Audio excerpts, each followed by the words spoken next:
Hello there, this is Big Benedict. We're playing DMC Devil May Cry Definitive Edition on Dante Must Die difficulty with the hardcore modifier on, turbo mode on, must style mode off, and we're on mission 3 of 20 total missions. We've got 3 Stygians here.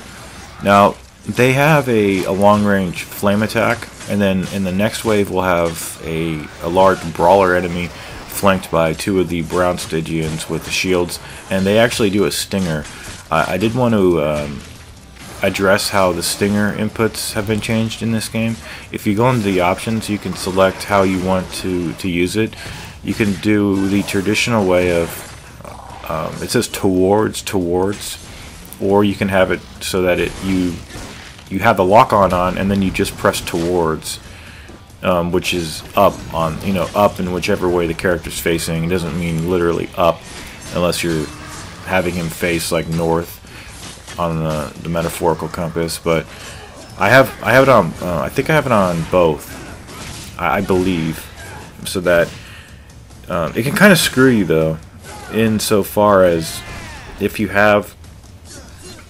have that on, if you have it like for the lock on and then towards, if you're trying to do inputs, it's going to do the stinger unless you take the lock on off. So that's something that I've come across, and you could just take it off if you want to.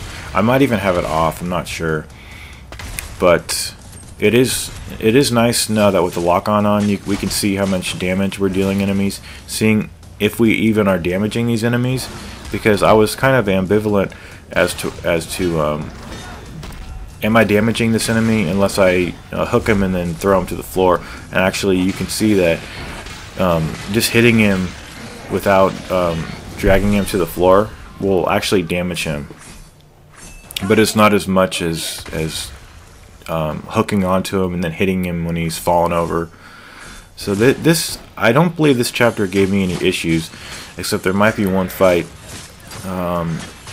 See, all the fights kind of bleed into one another when you're doing a campaign like this. There's a lot of endurance fights. There's too many fights. That's what I said in chapter 2. I love fights, don't get me wrong, but I just think that with an overwhelming number of fights, it doesn't help the pacing at all in this game.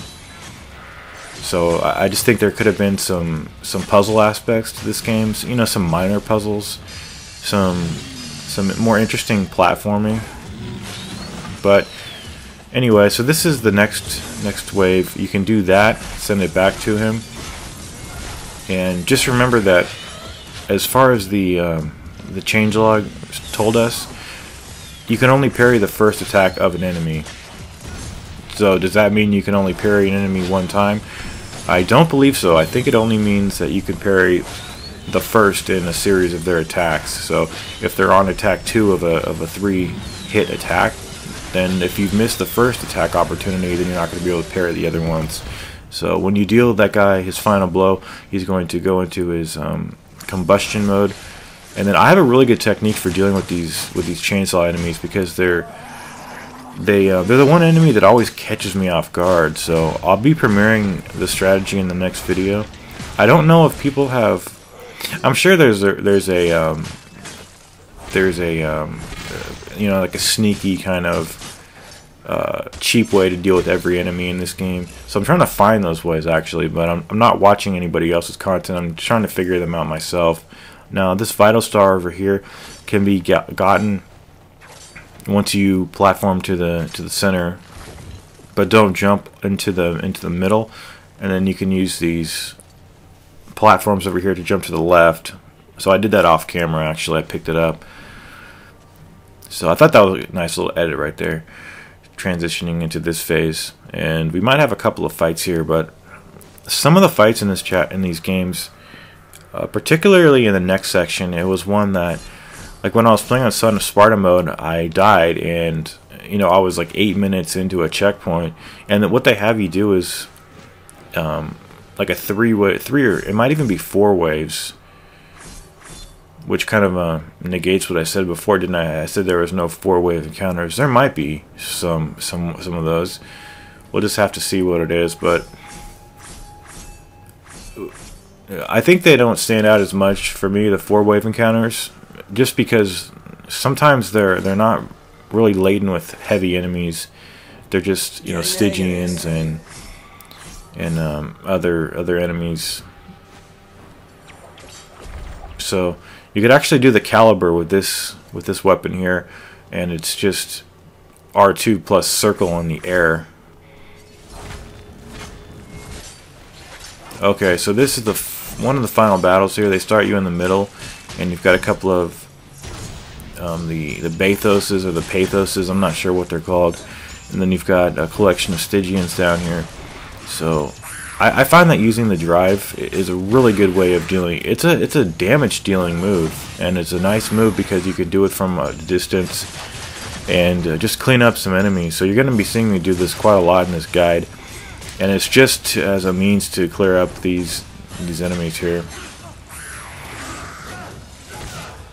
So I think the only challenging fight is this wave here. I hate Dream Runners. I think a lot of people hate them, and then it's just a difficult situation because he keeps attacking you while the witch is doing her moves here. So you have to attack her with the angel arms, whichever one you want to. I find that using the what's it called? The Aquila works pretty well to get her out, and then use the devil trigger. It's not a big mistake to use the devil trigger here because the actual hard part of the next chapter doesn't come until a checkpoint. So you get a checkpoint, you could build up your devil trigger in the next chapter, and even so, you could still use an item right away if you wanted to. If not, you could just go to another chapter, beat it really quickly, and just save your devil trigger up and bring it to another chapter.